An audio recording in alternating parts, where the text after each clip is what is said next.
আসসালামু আলাইকুম, আমন্ত্রণ জানাচ্ছি আমি ইরফানা কবি, রেইন ফরেস্ট মিডিয়া হাউস নিবেদিত বি1 দ্য ডেল্টা আজকের আয়োজনে।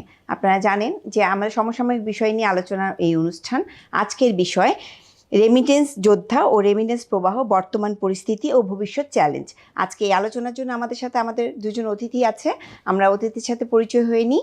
আমার বাম পাশে আছেন doctor Arifur Rahman sir, IIGS chairman, আর আরেকজন আছেন ইঞ্জিনিয়ার মোহাম্মদ আশফাকুল আলম খান।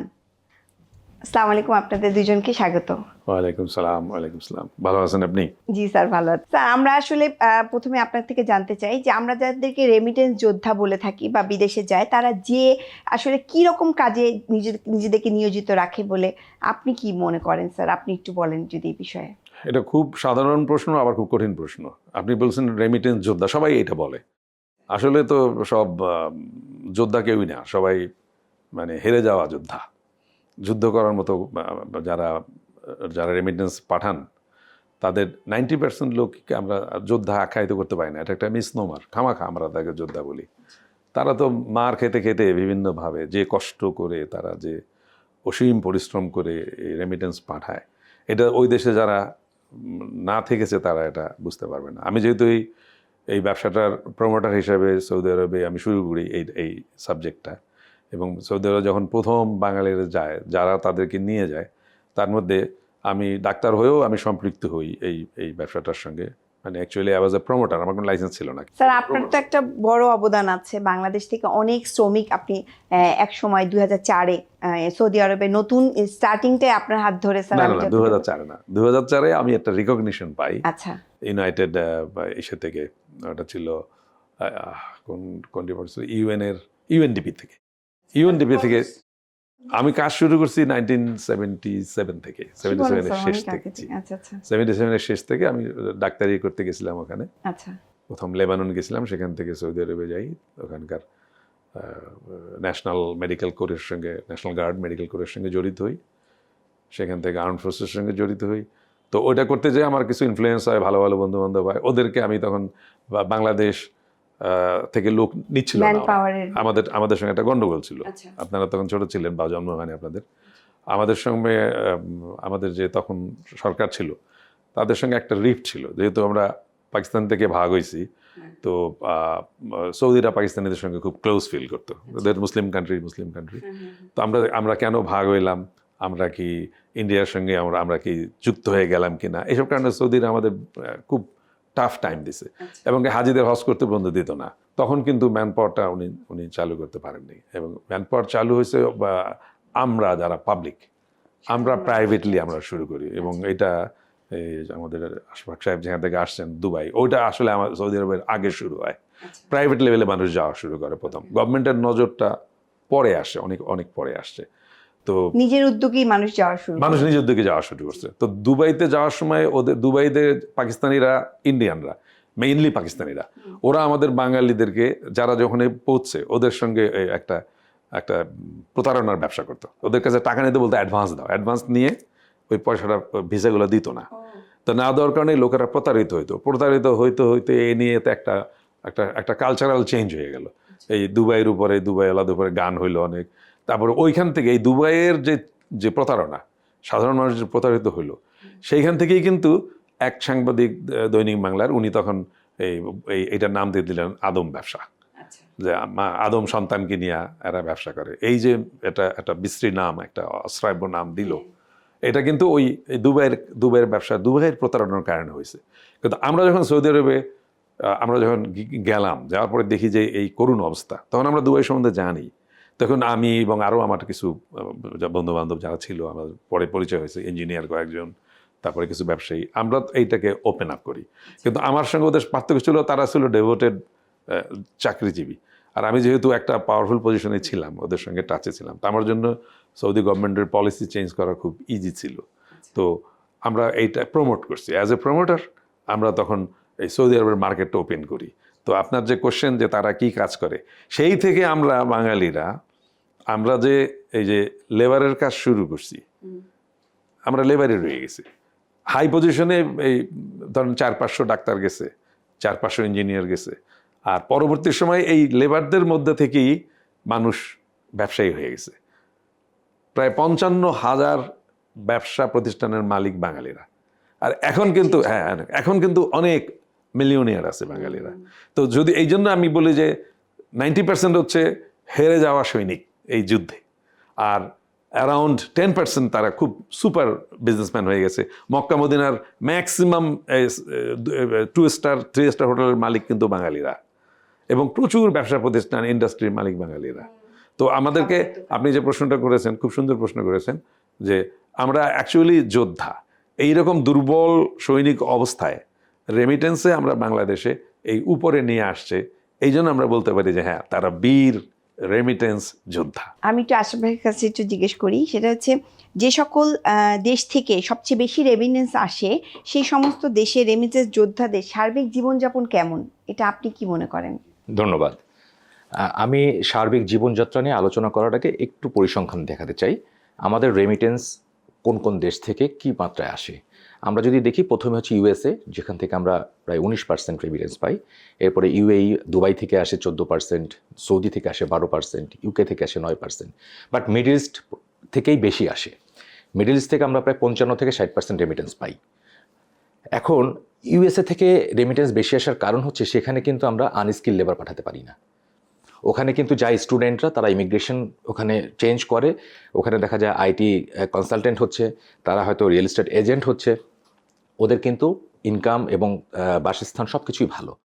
কিন্তু আমরা যেটা মধ্যপ্রাচ্যে যেই লোকগুলো আমরা পাঠাচ্ছি ম্যাক্সিমাম আনস্কিল্ড, আমরা তাদের পাঠাচ্ছি কোনো রকম প্রশিক্ষণ ছাড়া, একেবারেই লোয়ার লেভেলের আনস্কিল লোক যাচ্ছে, যার আগে বিভিন্ন ধরনের সমস্যা পড়ছে। এখন এইসব আনস্কিল লোকরা কি ধরনের ইনকাম করছে? আমরা পাঠাচ্ছি ধরেন নির্মাণ শ্রমিক, আমরা পাঠাচ্ছি হচ্ছে ডেলিভারি ম্যান, আমরা পাঠাচ্ছি হচ্ছে ক্লিনার। আপনি যদি একটু দেখেন যে মিডল ইস্টের আবহাওয়ার কথা যদি আমরা বলি, সেখানে 48-50 ডিগ্রি সবসময় টেম্পারেচার থাকে। So direct under the sun এরা কাজ করে। এইসব নির্মাণ শ্রমিকরা 7 ঘন্টা 8 ঘন্টা 9 ঘন্টা কাজ করে। ইভেন তাদের স্যালারি হয় $200 থেকে $300। একই কাজ করে কিন্তু ইন্ডিয়ানরা অথবা ফিলিপিনোরা আমাদের থেকে বেশি কামাচ্ছে।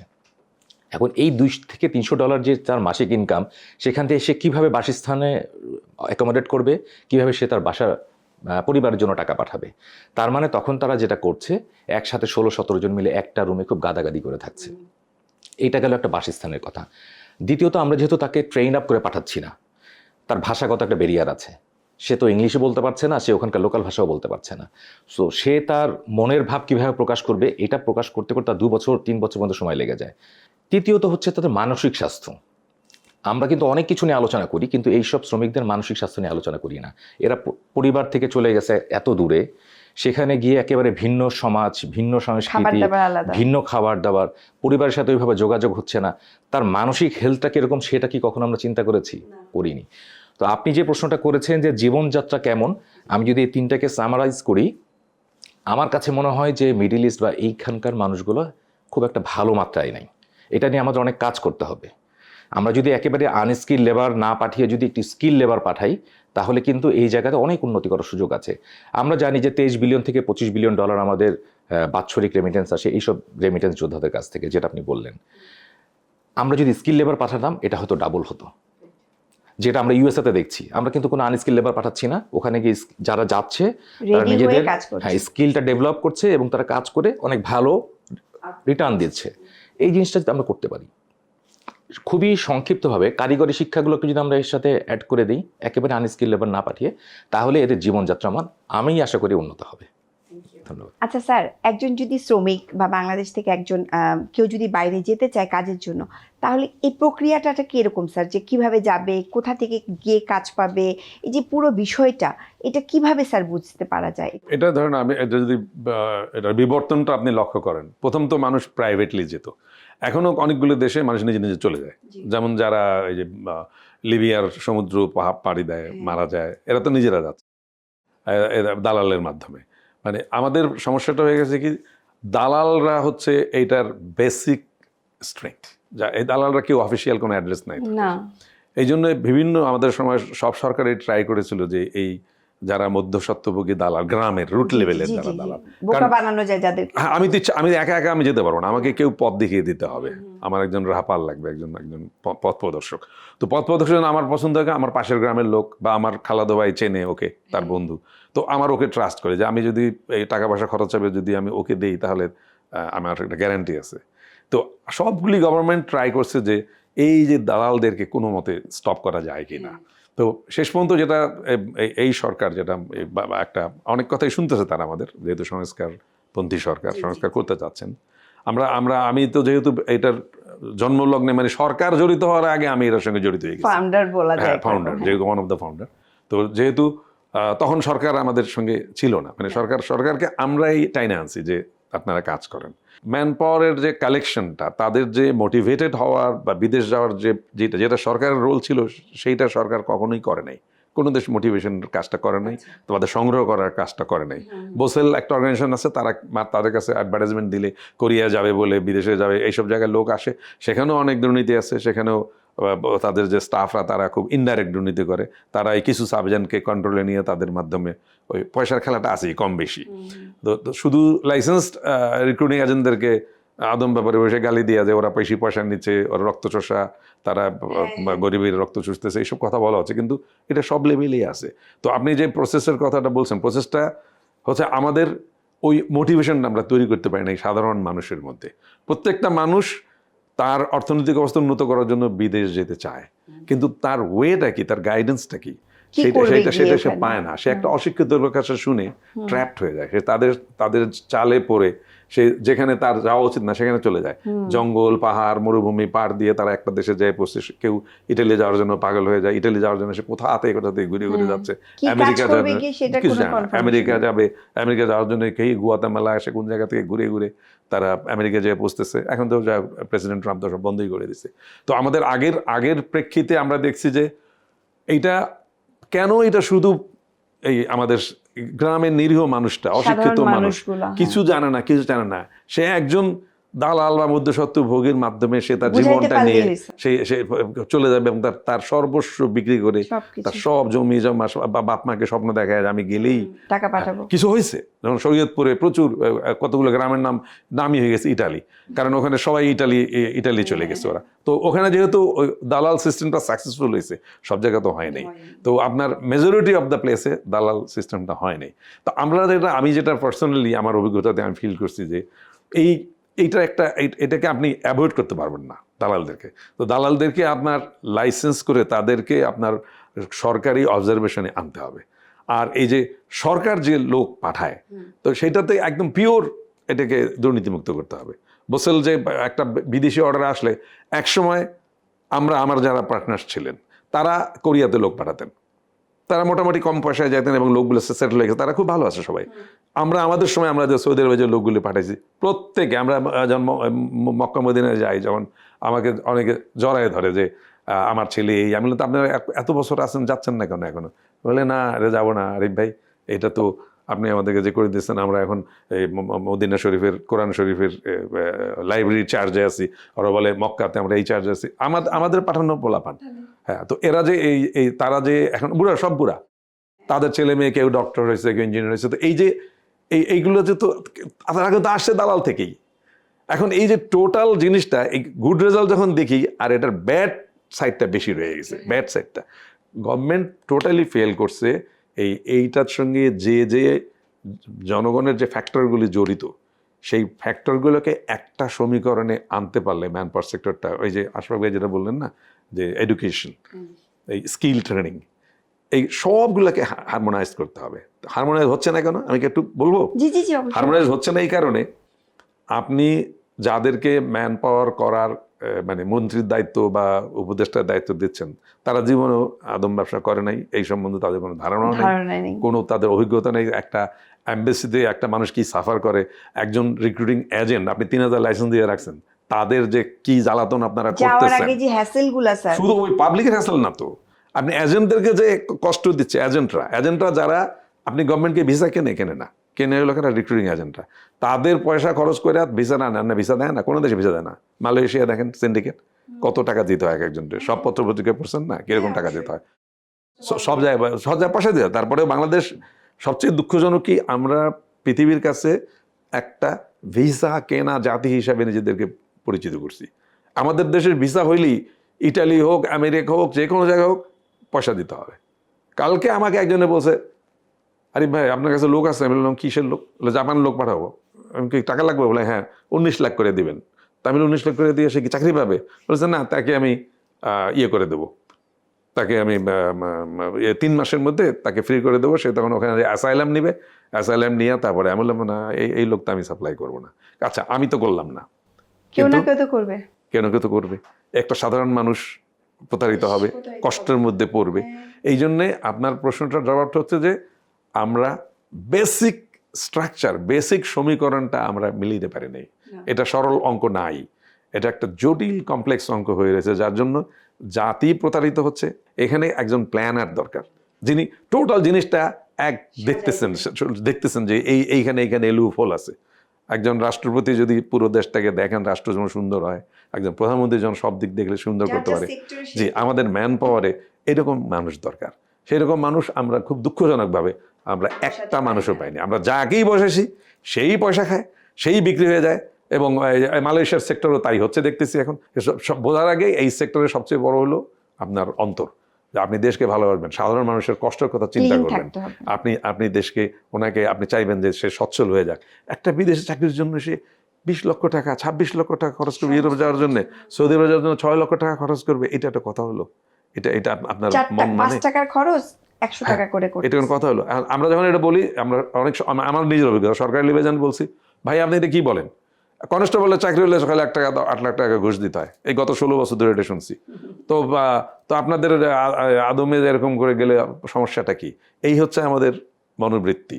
এই কোশ্চেন অ্যান্সারটা আমি আপনার কাছ থেকে পেয়ে গেছি। আমি একটু আশরাফ ভাইয়ের কাছে জানতে চাচ্ছি যে আমাদের এই পুরো প্রক্রিয়াটা, মানে বাইরে প্রবাসী শ্রমিকদের পাঠানোর জন্য যা যা প্রক্রিয়াটা আছে, এই প্রক্রিয়াটা কি সরকার যা করছে তা কি এনাফ, নাকি আরো কিছু করা উচিত, অ্যাড করা উচিত? আপনি কি বলে মনে করেন? এই প্রশ্নের উত্তর ডক্টর আরিফ ভাই অলরেডি দিয়ে দিয়েছেন। এখানে প্রক্রিয়ার প্রতিটা ধাপেই প্রবলেম। একটা শ্রমিক যখন যাওয়া শুরু করে, মনস্থির করে, তখন থেকে তার প্রবলেম শুরু হয়। প্রথম প্রবলেম হচ্ছে দালালদের দৌরত্ব। অনেক শ্রমিক আছে যারা এখানেই শেষ হয়ে যায়, তারা জমি জমা বিক্রি করে পুরো টাকা তুলে দিছে, যেতে পারেনি, অথবা যেখানে যে জায়গায় যাওয়ার কথা সেটা না গিয়ে আরেকটা দেশে নিয়ে গেছে। তাকে চাকরির প্রলোভন দিয়ে পাঠানো হয়েছে, সেখানে কোনো জব নেই, থাকা খাওয়ার জায়গা নাই, ওখানে গিয়ে ছেড়ে দেওয়া হয়েছে। প্রথম সমস্যা হচ্ছে দালালের দৌরত্ব। এটা কোনোভাবে আমরা এই পর্যন্ত এটা কন্ট্রোল করতে পারিনি। এরপরে আছে ভিসা জটিলতা।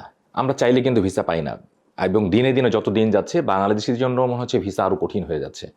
আমাদের পাসপোর্ট দেখলে, যখন একটা ইমিগ্রেশনে গিয়ে দাঁড়ায়, আমাদের পাসপোর্ট দেখলে আমাদেরকে 5টার জায়গায় 10টা প্রশ্ন করা শুরু করছে। অন্য পাসপোর্টকে খুব ইজিলি পাস করে দিচ্ছে। সো এই ভিসা জটিলতা শ্রমিকদের ক্ষেত্রে আরও অনেক বেশি। কারো হয়তো ডকুমেন্টেশন কম আছে, কারো হয়তো অন্য কোনো সমস্যা আছে, দীর্ঘসূত্রিতা থাকতে পারে, বাট সেখানে প্রপার গাইডেন্স না থাকার জন্য অনেকে হতাশ হয়ে যাচ্ছে, অনেকে ভুল জায়গায় টাকা পয়সা দিচ্ছে। এর পরের ধাপে যদি আসেন, হয়তো ভিসা হওয়ার আগে মেডিকেল, সেখানেও আর একটা দুর্নীতি আছে। অনেকে মেডিকেল আনফিট, তার টাকা পাচ্ছে না, অথবা সেখানে অতিরিক্ত টাকা দিয়ে মেডিকেলে পাশ করাতে হচ্ছে। এই দুর্নীতিটা কিন্তু আমরা চাইলেও এই পর্যন্ত আটকাতে পারিনি, বাট এটা খুব কমনলি হচ্ছে। এরপর আসেন এয়ার টিকিট। আপনি এই পর্যন্ত গেলেন, প্লেনে যাবেন, সেখানের এটার মূল্য, এখন তো টিকিট নিয়ে তো অনেক সমস্যা হচ্ছে, অনেক মূল্য। আপনার যেটার মূল্য ছিল, মানে হঠাৎ করে কেন জানি না 30% 40% বাড়ায় দিচ্ছে। যেই শ্রমিকরা যে ওখান থেকে রেভিনিউ পাঠাবে, তাদের পক্ষে তো এটা এফোর্ড করা টাফ। এই এয়ার টিকিটের এটার কোনো ক্লারিফিকেশনও নাই কেন বেড়ে গেল। এয়ার টিকিটের মূল্যর পরে আপনার আসবে হচ্ছে এদের নাই কোনো প্রি ডিপার্চার ট্রেনিং।